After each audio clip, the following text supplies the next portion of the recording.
It's time for Pure Performance.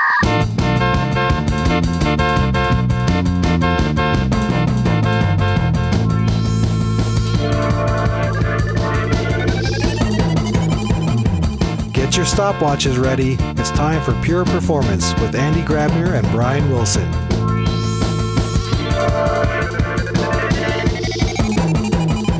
Welcome everyone to another episode of Pure Performance. And as you can tell, the sexy voice of Brian Wilson is not greeting you today. It's just the regular voice of Andi Grabner. I hope you can live with this. But you know, this is a change, and change is coming, change is upon us. And this is also something that we have observed over the last couple of months, especially in Pure Performance, while we have been talking a lot about performance engineering, site reliability engineering. The overarching, pressing topic that is on everybody's mind is obviously the new tools that are given to us through AI and what this means, not only for us as performance engineers, but really in general in software engineering. How does this all change software engineering as we know it? How does this change the roles? How does this change the output, the expectations? How do we deal with quality, with governance? There's so many topics. And I thought I will invite two people, Wolfgang Heider and Benedict Evert. Grüß euch. Hi, how are you guys? Servus. Hi. The idea of this podcast actually came from Brian, who cannot be here with us today because we had some time constraints. And he actually read an article, Wolfgang, from you, which was titled "A Show, Don't Spec. Building is Now Faster Than Writing About Building." And I would really like to dive into this. So really what has changed? But before we get started, Wolfgang and Benedict, please do me a favor. Maybe Wolfgang, you start. A quick background on your person, what you do, where do you come from, and why is AI topic, and then the same for Benedict. But let's start with Wolfgang, please. Yeah, sure. I'm a product manager at Dynatrace, and well, with product management, as you mentioned already, things are changing. Things are changing a lot. There is always a lot of communication, synchronization, alignment needed, what to build, how to build it with at least dependencies as possible.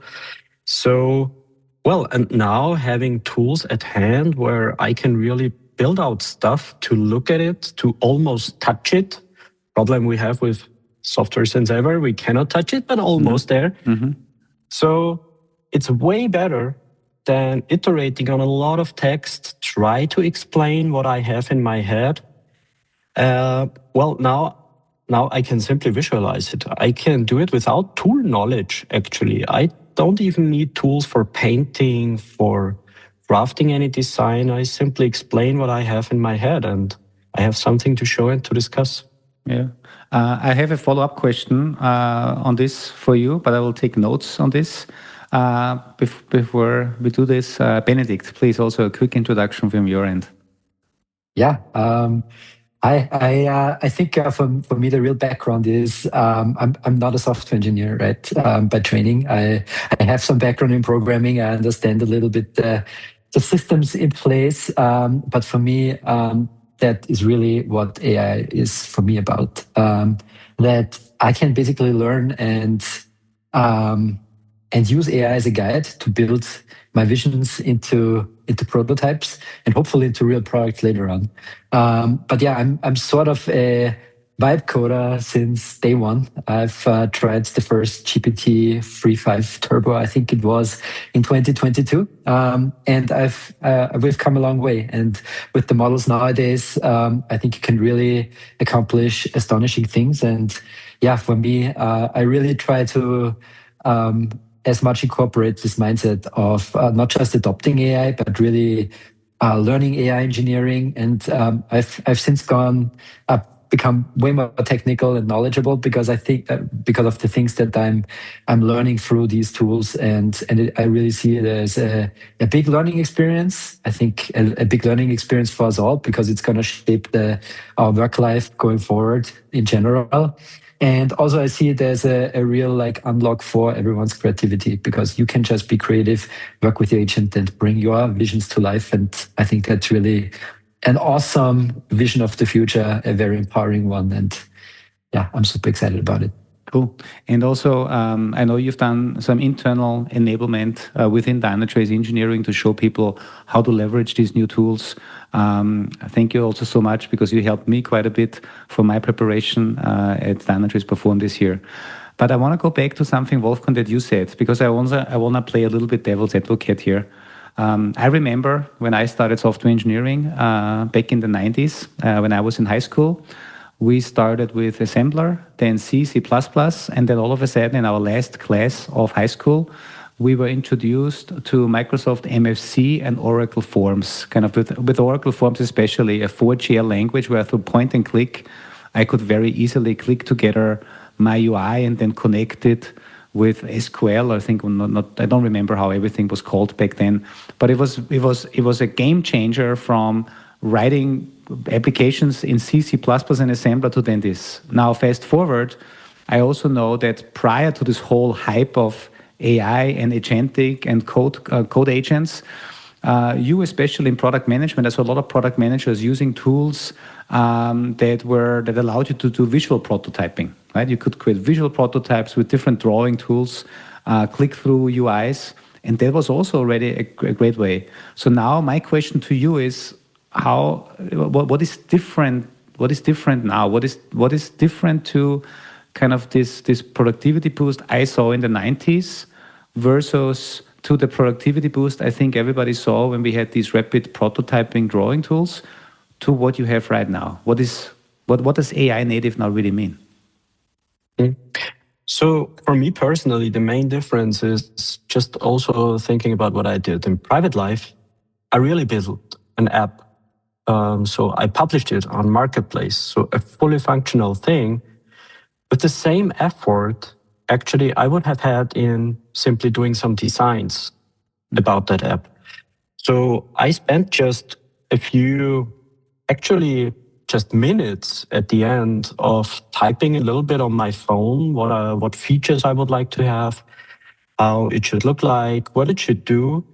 And I wrote an article about that with the funny title, well, while watching the final episodes of a famous Netflix series, I was building that app and I did not end up with simple designs. Yes, that to my original introduction could also give a vision of what I have in head.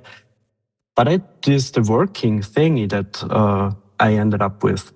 So, of course, and I know that's a highly discussed or quite often discussed topic now. Is it then a product? Is it just a prototype? Is it something to throw away? Or is it really an AI engineered product? To my experience, what I built in private life, well, that is at the end the product. I have it in Marketplace. It's working. My kids are playing that game that are on the iOS Marketplace. So it really depends to what extent you work that way, how far you drive it. And my honest belief is that, yes, the world is changing to the point of where it is not just wipe coding. I quite often say wipe coding was always in mind when talking about wipe coding, so wiping it away. No, it's not anymore. It's not just a prototype. It's something that is working. And yes, there are huge risks to it. A lot of things to be considered when it comes to compliance, governance, a lot of policies that should also apply, of course, to that piece of software, where we now have a lot of people interacting with the source code in the sense of reviewing it, changing it, adapting it. That can also easily be done with AI. So to your question, it's not ending up with the design, but with the very same effort. Right now, I'm ending up with already working. Yes, it might be a prototype. It might need some more love to make it a product, but it's way beyond what I have had with simple designs. Mm-hmm. Thanks for that clarification.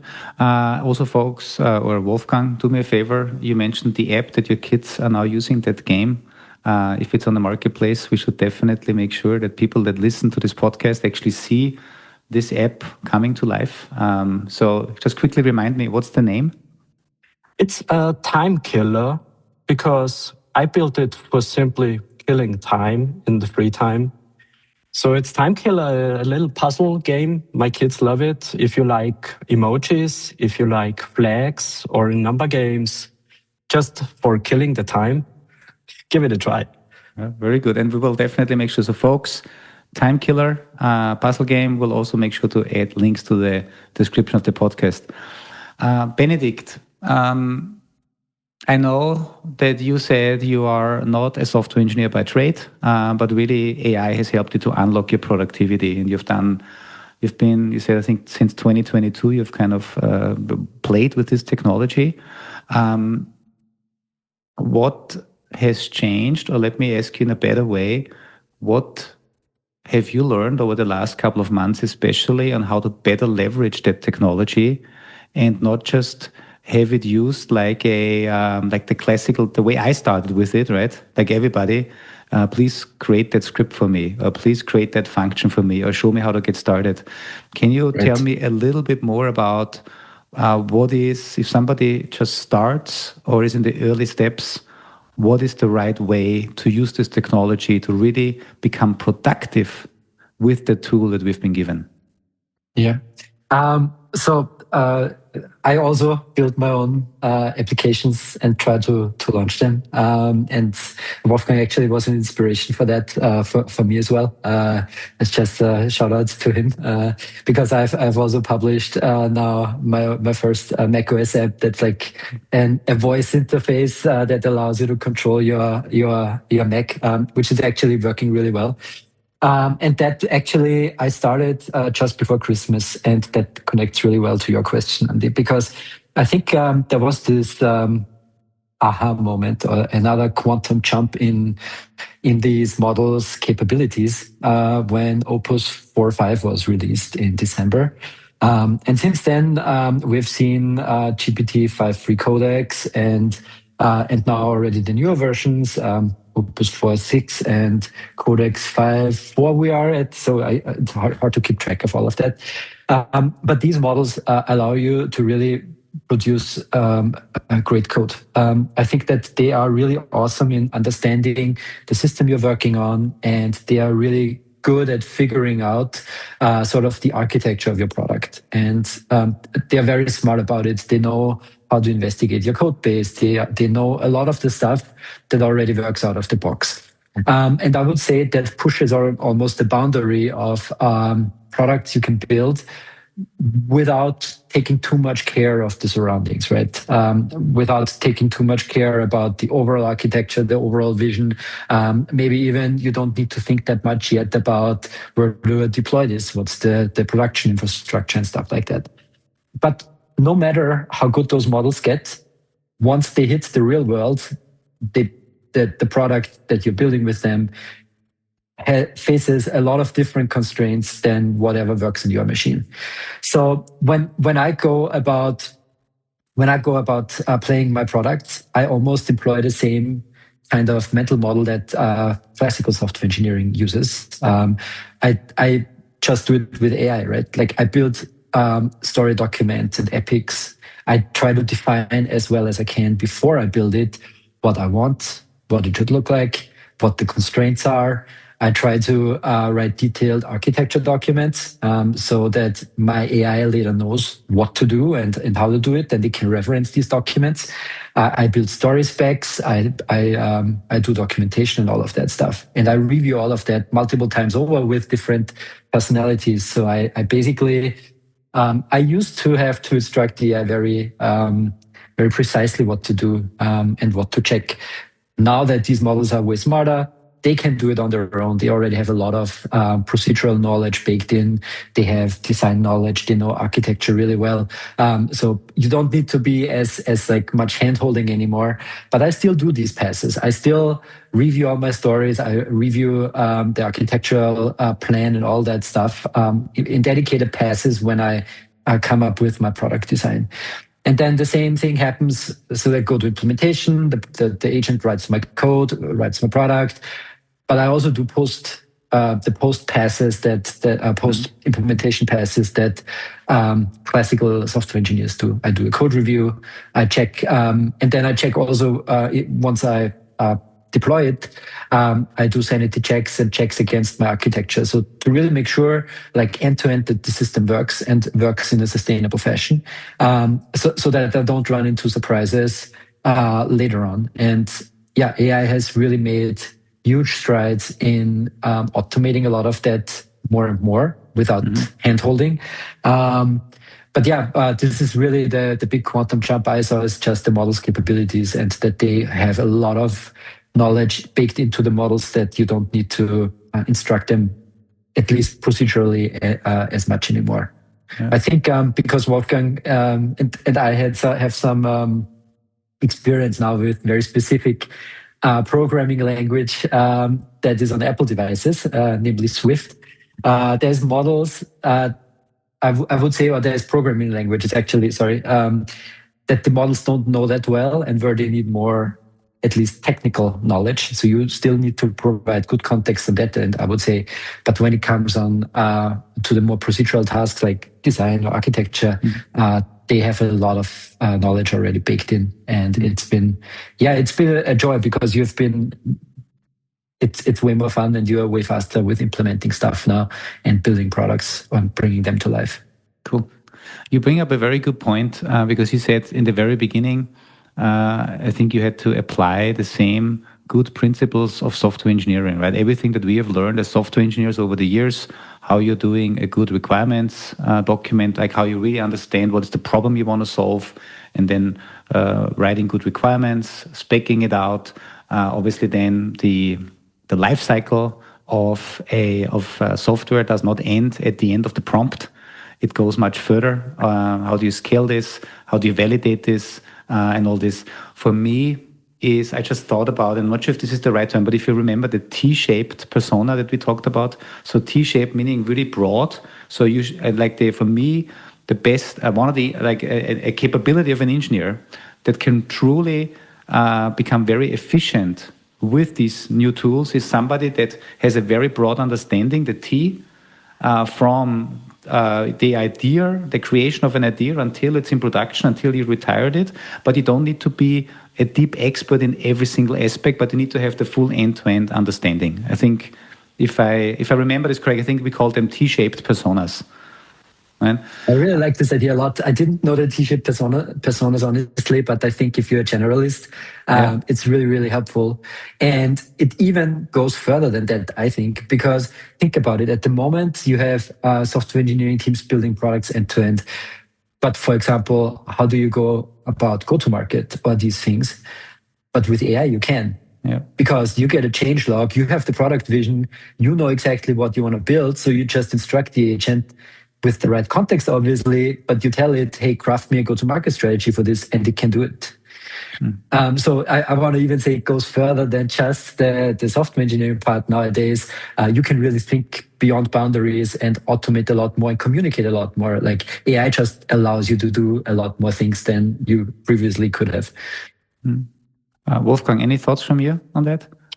Yeah, two points to what we've heard. The T-shaped persona, yes, I fully agree. You become a generalist as long as you can do proper prompt engineering.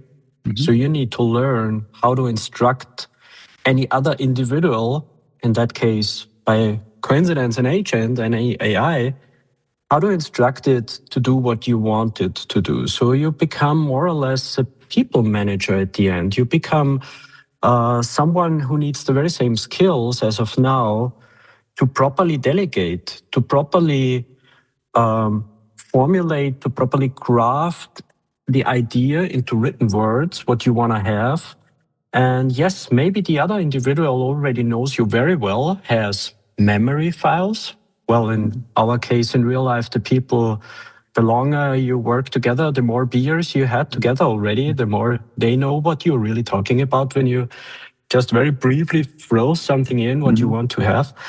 But yes, agents need then kind of memory systems. We all know that currently there is a lot of effort going into that part so that it better understands what you want to have easy with very small, very short prompts.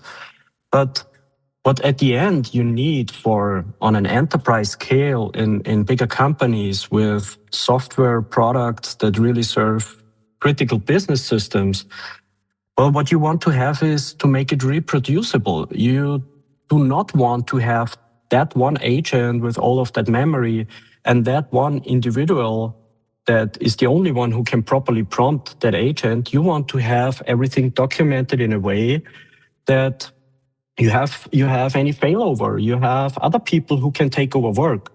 So back to all of the process steps Benedict mentioned that you still need in crafting business critical software systems. Yes, you need the requirements spec, you need a design, you need an architecture, you need proper run books for, if things go south in the running system.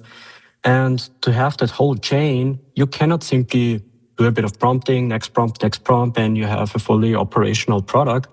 You still need all those artifacts. And also the work of creating those artifacts doesn't go away. It's just way easier to now do it with agentic work, to leverage the knowledge that the models have. As Benedict explained, the models know exactly how you properly write the use case, how you properly write a design specification that can be then read by any other agent or any other system to generate code. But you still need those artifacts. You need to run almost the same processes. Even thinking about design, for example, yes, an agent can exactly generate UIs or software in the design system you tell it to do, but at the end you want to fine tune. And fine-tuning, well, how do you do it? If you do not have any intermediate artifacts that describe your UI, how do you do the fine-tuning? So just one anecdote I think everybody can relate to whenever you did a prompt for getting you a picture. So like in ChatGPT, you tell it, create me a picture of this and that. So it's maybe a good first shot, but then you want to tune that picture.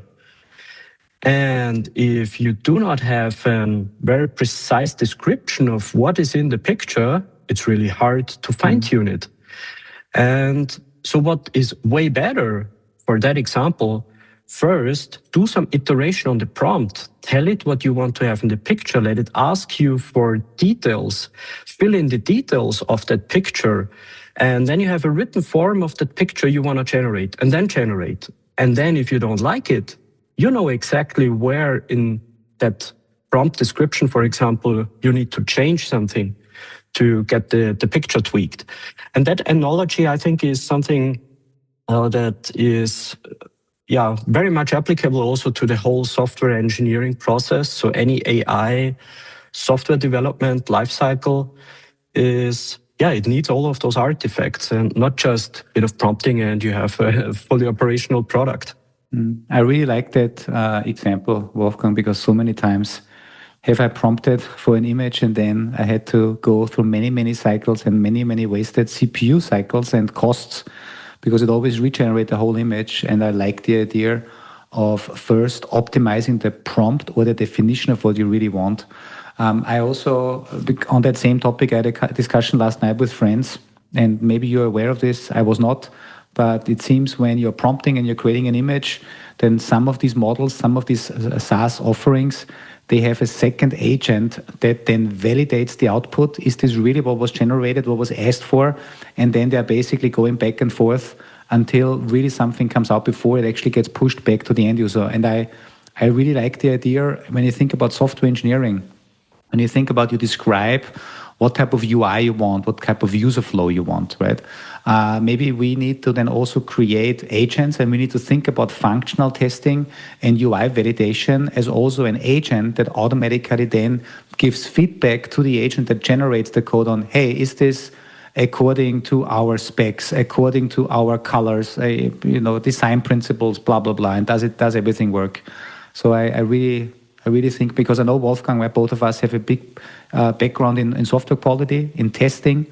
I think testing is more important than ever, but I think the methods on how we test also need to change because there's so much more stuff being generated, and therefore we can no longer think we can update test scripts because we cannot update them as fast enough. But we need to think about how can we use agents that validate. And I think this is, I'm not sure, maybe this is already all out there. But if not, this could be obviously the way we're leveraging agents across the whole T-shaped software delivery cycle, right? I mean, it's... Yeah, Andi, I'm running experiments already in private life, hundreds of euros running into with 17 agents actually simulating a company with all of the different roles. And I started with one agent, with one assistant I was talking to, which then was simply flooded with too much of context, too much of instructions. So I needed that kind of divide and conquer. So I needed one agent that was specialized, that was instructed to do proper coding, another one that was instructed and had memories and all of the context to do proper requirements engineering. And also then the next one that was doing the testing, the next one that was instructed to do the proper observability, to write some policies regarding quality, regarding performance requirements and all of that. What I experienced is it is like working with a set of people. You cannot give one single individual all of the instructions, starting from a business idea down to do the proper testing and then operating all of that.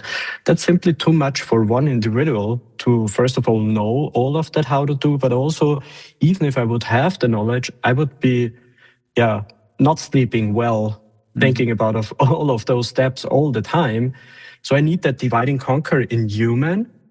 And the very same applies to those agents I'm experimenting with right now. They need a certain focus, a task, to not have context overflow and to have really a narrow focus on what they should look like. And that's exactly what you were also describing now with agents that are doing testing. Yeah, that should not be the same agent, not even be the same model. To Benedict's point of how the models are trained, it should be a different model that does the testing, because it would have maybe different things in mind, or in reality then with agents in memory, in the context, in how it does all of the thinking then when it applies how to properly test. Benedict, I think you have a lot of experience to that. Yeah, actually, I wanted to ask you, Wolfgang, because I'm a control freak in a way, especially when it comes to my agents. I exactly want to know what they're doing and why they did it, and I want to know the reasoning, and I want to learn along the way, basically. And every time you tell me that you have like this fleet of agents running, I'm like, oh my God, like he must have sleepless nights because all these agents run off and do stuff. So I just wanted to ask you, like, how do you keep control of them, and especially how do you make sure that they don't get into each other's way? Well, they do. That's part of the whole experiment, to find out where are the boundaries of where I need to divide and conquer for certain roles, where I need to have more restrictive rules and instructions to not get agents working out of their bounds, out of their guardrails. And yes, I mean, I do not want to make any advertisement for my employer, but you need a lot of observability to that fleet. And I'm really lacking the observability if I would not apply the principles of I need to know all of the traces, the thinking processes, all of the events when an agent really does something like filing a pull request. I need all of that visibility to also keep track of what is actually going on. Where did my hundreds of euros flow in now? I mean, I see a website at the end, I see a software product at the end, but what happened in the meanwhile? Very interesting. And one fun fact that I experienced, and yes, I did not check all of the details, I just saw the final result, where my agents in my experiment, they share one GitHub user. So they all work with one user on the GitHub repositories, which ended up in they got confused because on GitHub there was one issue assigned to my AI user, and I did not properly flag what agent now should pick that issue. It was the wrong agent who picked that issue. It was a coding task, it was a coding issue, but my marketing agent took that task, took that issue, with the funny outcome. Well, the marketing agent, as it was instructed, it did not produce code. It created README file with a to-do inside needs implementation. So, fun fact, it ended up with a simple file of a to-do remark inside because it was the marketing agent. And yes, that happens. That, Benedict, to your point, is exactly where, as of now, as a manager of a group of people, you can have a lot of trust because they have empathy. They they depend on the job and the money they actually get from the job. So they, at the end, are also reliable employees. But how can we make the agents feel or behave similar? Because yes, human also might act out of bounds and maybe even with bad things in mind. Agents could do the same. But at the end, there is a lot of trust to people because there is all of the social relationships you have. So many aspects to the human-to-human relationships that we simply don't have with agents. So how to replicate that to bring more trust into what the agents do? An interesting aspect. I have no experience, to be honest, with my agent fleet to that. I simply know I need a lot of observability to at least see what they are doing. Mm. So if I can quickly recap on this, it feels like we are replicating processes and roles that have worked over the last decades, right? A good software development process starts with a good understanding of what problem you need to solve, good requirements, good definitions of how you're implementing these features, good testing. On the other side, we also have different instead of the T-shaped, that is kind of responsible end-to-end, we have, I think they're called the I-shaped, they go deep. We have the individual personas that really know their stuff really well, whether it's speccing, whether it's coding, whether it's testing, whether it's writing marketing material. And we basically replicate this also with different models and different agents in agents, right? I have a question now, and I think maybe this goes to Benedict, because I have, over the last couple of weeks, it feels like, it could be a strange perception, but it feels like a lot of people are reaching out to me on LinkedIn, especially based on the pictures that I see. They're rather young engineers, and they're reaching out and they ask me for advice. What should they do in the time of AI? Because they're afraid, right? What does this mean? Does this mean that they will not have a job at all anymore? Or what do they need to learn? What do they need to survive in this day of age? And I just wanted to get an understanding of what do you see out there? How do we make sure we're not neglecting the next generation of juniors, which will then become the T-shape engineers that we need for the future software development?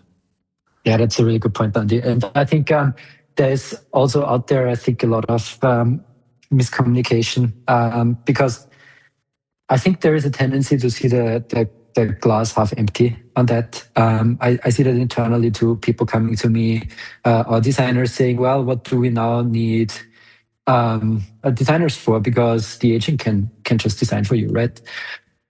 But I think it's the wrong perspective to look at it. I think the right perspective is that this thing is an enabler. Like, you can do more now. You don't need, as a designer, you don't need a programmer and a product manager. But as a coder, maybe you don't need a product manager and a designer anymore. You can just do it yourself. So I think my message would be a very encouraging one. Engage with these tools and learn them. And AI engineering is a skill that is also to be learned. You can usually, there's people test it out that they get all excited and then they happen to build products that are Frankensteins, that are unmaintainable systems, or with AI, like content explodes, it produces way more than you could ever review. You need sound engineering principles for AI development. And I think that's the really important point there. Develop your skill, maybe not the same way as you did before, but add at least AI engineering. Add that skill set to your repository of skills, because I think this is the most empowering technology and not the one that really rationalizes all of us away. I think that you can do so much more with this. You can really bring your visions to life.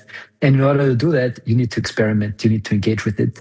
I think it's the completely wrong way to just say, oh, like now I'm just like checking out because everything is done already. I think the very opposite is true. I think that software becomes a lot more cheaper to produce, but that also means that everybody can do it and everybody can throw out their product and go to market with it and experiment with it. And I think that would be my big vision for it. And I try to enable as many people as I can internally as well as hopefully externally too with this, because I think for me it's one of the most exciting technologies and one of the most empowering ones for the individual. I have a follow-up question, but I first want to recap because also when I get these messages on LinkedIn, I typically tell them, learn the basics, have an understanding on why in 2025 we have certain development practices, why we talk about CI/CD, about quality gates, why do we need to have good tests, why do we need to have good observability and resiliency? Because if you don't understand this, independent on where you are right now and in which direction you're expanding, I think it will be very hard for you to really then take ownership of this end-to-end process. Cover the basics, understand this. But now I have a question for you. You just said, obviously, software engineering will become more affordable, cheaper, more people can create software. What I observe, and I'm sure you've seen this as well, with our customers, within our organization, the same problem is all of a sudden not solved once, but 5, 10, 20 times, because everybody can solve the same problem by creating yet another tool that does the same thing, or in our case, an app that does the same thing. So how can we make sure that we are, in the end, not ending up with 10,000 time-killer puzzle games, and every game is only used once by the creator? How can we make sure we're not ending up with 10,000 versions of OpenCloud that is then, doesn't create any good ecosystem because we don't find any good big community to actually drive it? How do we make sure that open source communities that have built and found themselves over the last decades and were driving standards, how can we make sure we're not losing this because we all of a sudden individually go egoistic and we just solve the same problem myself and I'm good and I'm not collaborating anymore and trying to find a common solution? So trying to play devil's advocate a little bit here, right? It's great that we can solve the same problem 200 times cheaper, but how can we make sure this is not backfiring? Yeah, that's a great question, I think. And it's not an easy one to answer either. I think there's probably no simple solution to this problem. I think that obviously, this is currently a hype, and a lot of people are just doing what you just said. Well, I can solve this problem myself. Why do I need other products now anymore? And I think a certain part of that is actually also true. I think that AI can also help you to instrument open source solutions where you would maybe in the past have used a paid product. So, I mean, these things are not new to AI. These problems have always existed in a way. And there is a free open market that has always vetted out the products that were unfit, right?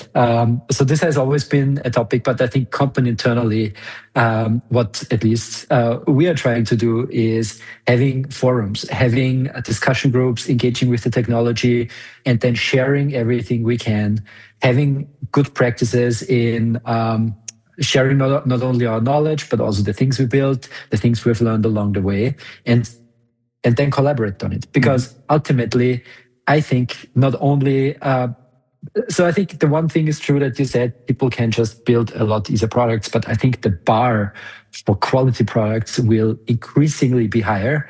So figuring out how to collaborate and building better products is actually the key to all of this. At the end of the day, our products will be significantly more capable in the future, and the bar will be way higher for people to actually adopt them. And I think that is the end game of this sort of like, this is where where we will be driving, because you're right, like nobody will be interested in the millionth version of OpenClaw, but everybody will be interested in the super powerful version that our colleague Peter is developing at OpenAI. And that has to be the really solid product that is sustainable. Mm-hmm. Thanks for that, Wolfgang. Any final thoughts for you on this topic? Yeah, fully agree. I would have simply said we don't know, and we will learn on the way what that really means, as we learned with many other domains and markets in the past. And just to underline what Benedict said, yes, there is competition. And I think what now comes much more in focus of competition is not the actual technology, how to build software and how does it look, but really what value it provides. At the end, you pay much more attention now with software products arising. What does it really solve for me? What's the real value? And I think the easier it becomes to create software products, the much more importance is what does it provide? How does it really kill my time? Or how does it really make my life better? And yes, competition, to be honest, will be hard for many companies. But I think a lot of market will remain to the broad creativity, because if there wouldn't have been Peter, Benedict, you mentioned him, he said himself, well, he was wondering why not big vendors came up already with the ideas he had. So he was building it with the community, and suddenly it became kind of a game changer for many.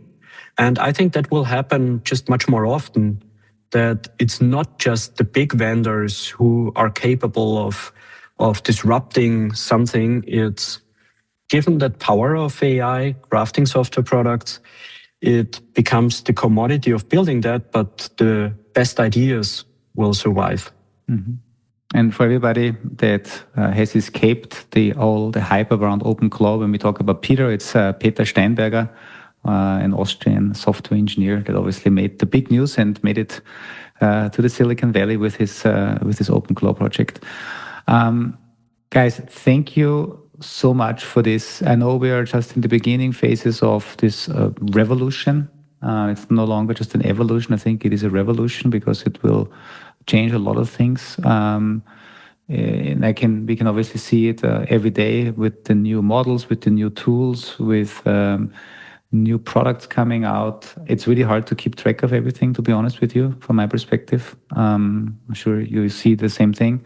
But I really like the encouraging words of Benedict, right? I think we need to look into the positive side of all of this, what this enables us to do. It really enables us to fulfill our dreams, to build our own, and not to steal the tagline of one of the auto manufacturer, build your own dream, becomes also true now very easily with software. And I like, Wolfgang, your quote. I think you said it's the challenge will be, the one will win that can show the value of the software and not how it was built. What is the value that you provide? Which problems do you solve? And in the end, nobody cares how you built it. We will be able to build it, obviously, much more efficiently. There's probably a little side note to that, because it's not just going to be the value to the human, but also the value to the agent in the future. True. Yeah, that's a good point. Cool. Guys, thank you so much for your time. Also, thank you to Brian Wilson, who today couldn't be with us, but he was the one who triggered this whole discussion. He said he wanted to have this conversation. So, Brian, hopefully you were able to listen to this episode to the end, even though you were not co-hosting. And Benedict, Wolfgang, thank you so much.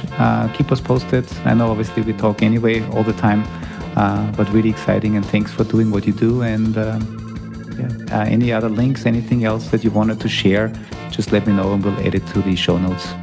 Will do. Thank you, Andi. Thank you very much, Andy. Thank you. All the best. See you. Bye. Bye.